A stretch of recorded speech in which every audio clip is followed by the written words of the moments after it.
As you probably figured out by now, I regret to inform you that I completely missed the January 6th Select Committee hearing this morning, and I'm completely embarrassed to say that I slept through the whole thing. Look, after the weekend that I had at the Pride event that I'd attended, honestly, I still couldn't catch up with enough rest, so my most sincere apologies to the audience members who were just anticipating the live stream. I know you were chomping at the bit. I know that you were waiting diligently, at the edge of your seats, popcorn in one hand, coffee in the other. But we will surely, we will set 6 alarms for the next hearing coming up on Thursday, this Thursday at 10 a.m. Eastern, 9 a.m. Central. We will be live streaming the entire thing. Hopefully you won't want to miss that. But as far as what we did miss today, CNN has us covered with updates, so let's take a look, and I'll be brief because we still have a lot to show you as far as some of the responses and a couple other things that I want to talk about with you. So let's jump into the CNN article here. Takeaways from Monday's January 6th committee hearing and what to expect at the next one. The House committee investigating January 6th attack on the Capitol on Monday. Hearing was one witness short from what was planned, and the panel heard testimony from a former Fox News digital politics editor, a conservative lawyer, a former U.S. attorney, and a former Republican election official, who all said it was clear President Joe Biden won the election and Trump's claims of fraud were nonsense. The next hearing is set to take place on Wednesday. Oh, it's Monday. Okay, so Wednesday at 10 a.m. Eastern Time, 9 a.m. Central Time. Be there or be rectangular. Liz Cheney, vice chair of the committee, said the presentation will focus on Trump's broader planning for January 6th, including his plan to corrupt the Department of Justice. The witnesses have not yet announced. Here are the key takeaways from the panel's second hearing. Stepien surprise sets off a scramble, but committee quickly adapts. The committee surprised many observers Sunday when it announced that Trump's campaign manager, Bill Stepien, would be testifying in person at Monday's hearing, but Stepien had a surprise of his own Monday morning when he found out his wife went into labor. So he pulled out of the hearing. And I did catch a part of that before filming here. This whirlwind of events forced the committee to scramble, and they handled it deftly, albeit about a 45-minute delay. Lawmakers and committee staff were obviously prepared with video clips from Stepien's private deposition, and they played a lot of footage from his testimony on Monday, which revealed new details about his conversation with Trump and how he advised the president not to prematurely declare victory on election night. In some ways, the outcome gave the Democratic-run committee more power to control what the public heard from Stepien. He wasn't in the room to say his piece, which could have included some defenses of Trump and some pushback against the committee. Instead, the panel could pick and choose which deposition clips it played, and they focused like a laser on the most damaging material for Trump. Lengthy depositions take place of witness testimony. Stepien's testimony wasn't the committee's only use of depositions on Monday. The panel lengthy portions were used from Attorney General William Barr's deposition with the committee. There was never an indication of interest in what the actual facts were, Barr said in a video. I was somewhat demoralized because I thought, boy, if he really believes this stuff, he's lost contact with, he's become detached from reality. And we'll get to that clip shortly. The committee did invite Barr to testify publicly from Monday's hearing, but the minutes of his deposition that played made it feel at times as though he was there. Barr becomes debunker in chief. Democrats reviled Barr when he was in office, accusing him of wielding the powers of the Justice Department to do Trump's bidding, undermining the Russia investigation, pushing right-wing conspiracy theories. Over the last 2 weeks, Barr has become a new hero of sorts for liberals, for aggressively debunking and condemning Trump's lies about the 2020 election. And also here, video depositions have also given the committee a chance to show testimony, including Trump's daughter, Ivanka Trump, and son-in-law, Jared Kushner, which those are worth seeing for sure. The Democratic-run committee is featured. Okay, well, let's get into that. So that's what we missed. So again, Wednesday, the day after tomorrow, because today's Monday. There we go. What a weekend. So Wednesday, still at 10 a.m. Eastern, still on Cash Coffee and Chaos, 9 a.m. Central. There we go. So set your VCR's timer. You don't want to miss it. And again, Trump AG Bill Barr, we actually have the video. Let me pull this up here. You know, he slams Donald Trump during his testimony, as was shown this morning. Thanks to the recount for providing us this video. Let's take a look at it here.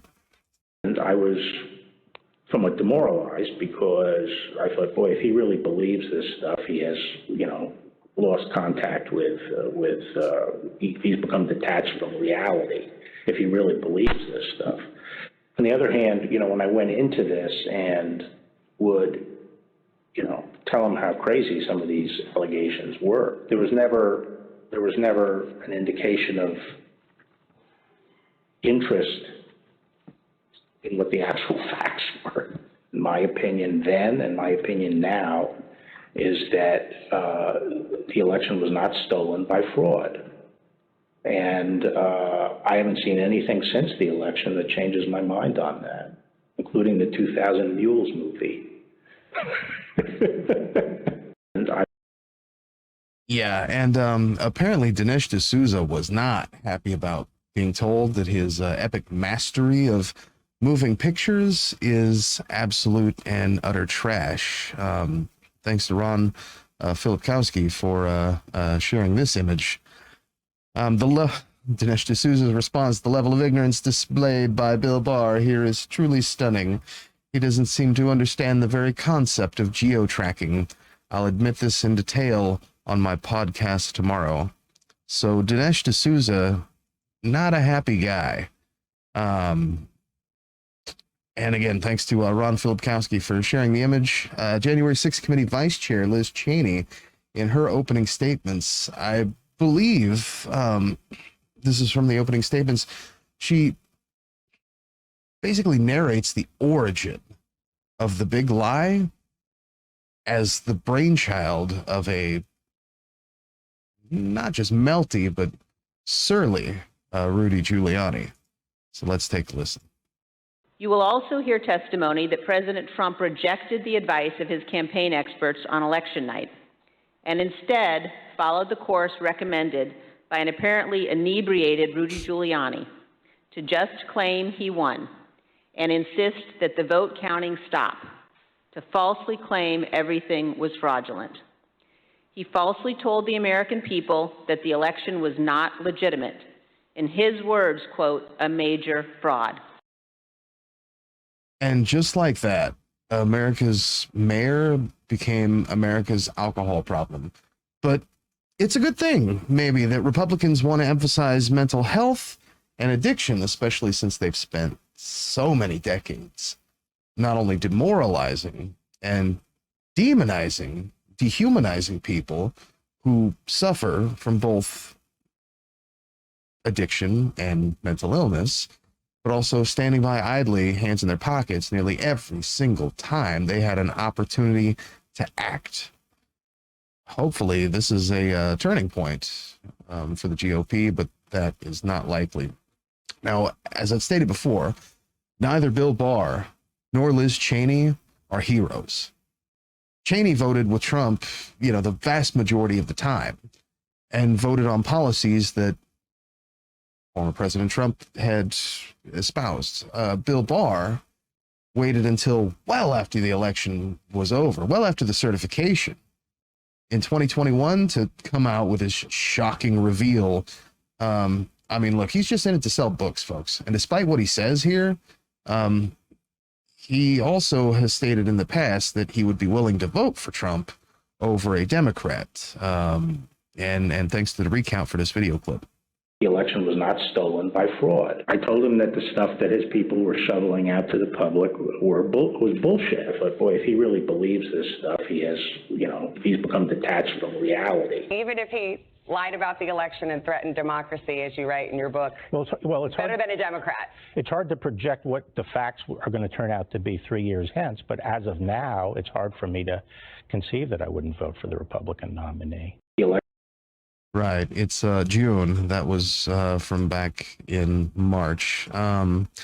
like I say, they aren't heroes for doing the right thing, but as this is very rare these days, I mean, we recognize it.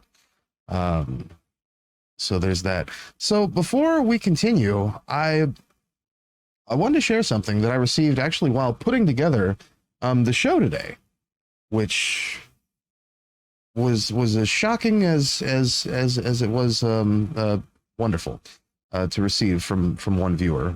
So Bella wrote to us just a very, very good question, and unfortunately, I'm going to have a difficult time answering, or rather providing an answer that's really even worth a damn. So Bella writes in, question, my mom and I were talking, and she suggested I ask you, which I was already planning on. So what is the outcome they're hoping to get with these January 6 hearings? Are these hearings to inform the public and tell those without a brain what we already know about January 6th and try to convince them to believe the truth? Is this to get permission to charge and have a trial against Donald Trump? Like, exactly what are these hearings going to accomplish? And it's an incredibly difficult question to answer. I mean, the easy answer is there is no easy answer. So let's break this down, because there is a lot to unpack here. Firstly, I would point out that there are likely 23 to 28% of voters that know nothing about what transpired on January 6th. I just posted I retweeted and then shared copied the post from Farron Cousins, whose wife did not watch any of the insurrection as it took place, and is just now seeing this for the very first time. So long later. So yeah, about 23 to 28% of voters know nothing so far. And like I say, I know that's a hard pill to swallow, but some folks, believe it or not, are, not only have not seen the events when they took place or watched the investigation afterward, or have even taken the time to read anything about it. And this is for various reasons. Some are willfully ignorant. Some are just living in a bubble of Fox News, Newsmax, and blah, blah, blah, right? Some just missed it because, before it happened, honestly, it was not the most provocative piece of television entertainment that you could have watched on C-SPAN. I watched it because I was into day trading at the time. I want to see what was going on with the economy, right? It was big news. Anytime something happens, and it's a long story. While others who are also outside of that 23 to 28% of voters, they simply don't follow the news, which I know is unbelievable for folks, like you and me, who have been paying attention this entire time. But I mean, it is a lot to expect of someone who, is working 2 or 3 jobs, taking care of 15 kids. I got, 7 cats, 14 dogs, 8 lizards, 2 goldfish, that they would have the time. So, I mean, there is that also. It not only is, so I'm going to try and answer, it not only is to showcase what happened to those who saw nothing, but also to those who may have missed, the details. Public opinion, pressure. I mean, it shows, it exhibits the posturing of the other side as well, which we're going to show here in just a bit, and their response to their audience, who fall into that category of people who are living in that willfully ignorant bubble. So that answers why these are being televised, I hope, to the best of my ability. The hearings themselves are to investigate and accumulate enough evidence and, blaze a clear path forward to create precedent that Donald Trump and his cronies did, in fact, violate the law, in the hopes that, of doing the same thing, basically, to the DOJ, right, the Department of Justice. So yes, you are 100% correct that the purpose is the hopes of, hitting all of these variables at a 10, so that something will be done, and all of the insurrectionists, including those with much nicer suits than mine, will be held responsible for their actions, and to show if there is evidence that they should be charged, and if there is, that they be charged. lastly, what are these hearings going to accomplish? Look,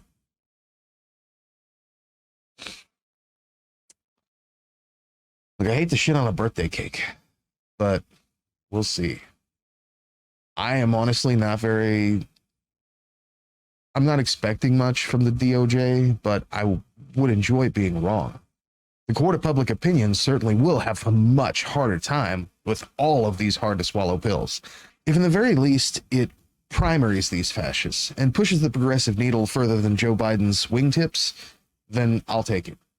But I'm honestly not holding my breath until the lights come on. So I hope that answers your question, Bella, and thank you very much for writing in. In that regard, here is January 6th committee member Adam Schiff calling for exactly, I told Bella, the response from the DOJ should be. Let's take a listen. The Justice Department, they need to be doing their own investigation. They clearly are investigating many of the people who attacked the Capitol on January 6th and those who organized or funded them. But as our committee has been demonstrating, there were multiple lines of effort to overturn the election. As the judge in California has said, some of those lines of effort likely involved criminal activity on the part of the president. That needs to be investigated by justice as well. And then we have the response from Attorney General Merrick Garland. I am watching, and I will be watching all of the hearings, although I may not be able to watch all of it live. But I'll be sure that I'll be watching all of it, and I can assure you that the January 6th prosecutors are watching all the hearings as well. So, you know, we'll leave it at that, right? Now, for the other side of my answer, here's what the other side of the political spectrum is saying about January 6th. The dullest, the most boring. There's absolutely nothing new. Most of the footage we are about to play has never been seen. It is a made-for-TV smear campaign against President Trump. The judge evaluated the facts, and he reached the conclusion that President Trump's efforts to pressure Vice President Pence to act illegally by refusing to count electoral votes likely violated 2 federal criminal statutes. There's no respect for truth. There was no insurrection. There was a riot, a small one, that got a little bit out of hand. Leaders on Capitol Hill begged the president for help, including Republican leader McCarthy, who was, quote, scared, and called multiple members of President Trump's family after he could not persuade the president himself. But this was not an insurrection. Whatever it takes, I'll lay my life down if it takes. Absolutely. That's why we showed up today. The whole thing is insulting. In fact, it's deranged. And aware of the rioters' chance to hang Mike Pence, the president responded with this sentiment, quote, maybe our supporters have the right idea. Mike Pence, quote, deserves it. Why didn't they lift a finger with all the intelligence they had ahead of time to protect the Capitol, to protect every elected official? Not only did President Trump refuse to tell the mob to leave the Capitol, he placed no call to any element of the United States government to instruct that the Capitol be defended. You might get an insurrection if you behave like that. Speaking of insurrection. This peaceful transfer of power has been honored by every American president, except one. You might get an insurrection. Tucker Carlson says, the Republican response, nothing to see here, folks. Just pull your little red hats down, close the door, McFly, and walk away. Wow. Tucker Carlson's right, though. This whole thing is deranged. But also, and again, did he just call for an insurrection? Maybe the Department of Justice should be looking into him. Well, there's no question. So maybe. We said this before regarding the Buffalo shooting. Certainly, they should be at least maybe taking a look at what he's up to, but I digress. Let's remember there was no insurrection, folks, because that is going to come up very, very soon. As soon as I get this straightened up here, we're gonna get the words from, well, I'll just play the video for you. But there have been reports from the inside that most people within his orbit were saying, were basically being yes men to him. Well, I mean, a drunken Rudy Giuliani was certainly being a yes man, but the people that any other president would have relied on, such as his campaign manager, the Attorney General of the United States, the lawyers for his campaign, were all telling him the same thing. It was over. He had lost the election. So there's Jamie Raskin talking about a drunk Rudy Giuliani. I wonder what drunk Rudy has to say about all this. Probably talking about big, massive dumps. Big, massive dumps. Let's take a listen. They saw a big truck bringing in 100,000 ballots in garbage cans, in waste paper baskets, in cardboard boxes, and in shopping baskets. And every single one of them was for Biden. Or big, massive trucks. Shopping baskets? Well, I'm definitely going to get that for the soundboard. How could he tell what was in the boxes or what was written on what was in the boxes? Shopping baskets, though? My mind is blown right now. Remember how I said to keep in mind that the Fox News narrative is that there was no insurrection? Well, you tell me how these folks can sleep at night in their flip-flops. What they're trying to bring is attention to the fact that the Supreme Court may overturn Roe v. Wade later today, or then again, the coverage could come out next week when they ultimately do issue their opinion. Well, I think that we have a rule of law in this country, and you don't get to just have a mob descend on a Supreme Court justice's house or try to impede the operations of government because there may be a decision you don't like. That would be considered an insurrection to stop a court from functioning, and yet they seem to be able to get away with a lot more than if the shoe were on the other foot. So I think it's been really problematic to watch the behavior there. And lawmakers, Wow. Yes, you heard that correctly. And there you have it, folks. The protesters that aren't breaking into the Supreme Court, that are standing around holding signs, that aren't attacking cops, and that aren't... Let me try this again. They are not breaking into the building. They are standing around. They are not attacking cops. They are not threatening to kill people. They are not showing up in tactical gear. Are staging an insurrection. Give me a fucking break. And this guy could be the Republican nominee for president in 2024. This is why, if the January 6th Select Committee's hearings are nothing more than performative activism, it's so important. And why performative activism, in and of itself, is also so important. Let me know what you think in the comments. I think that's going to do it for today's show. Don't forget to subscribe to the YouTube channel. Follow me on Twitter at ChainsawCCC, and keep an eye out on Medium, where I'm going to be posting piecemeal transcripts from the show, as well as various other rantings whenever possible. And thank you so much for tuning in. We'll catch you on the flippity fling flong. Rock and roll.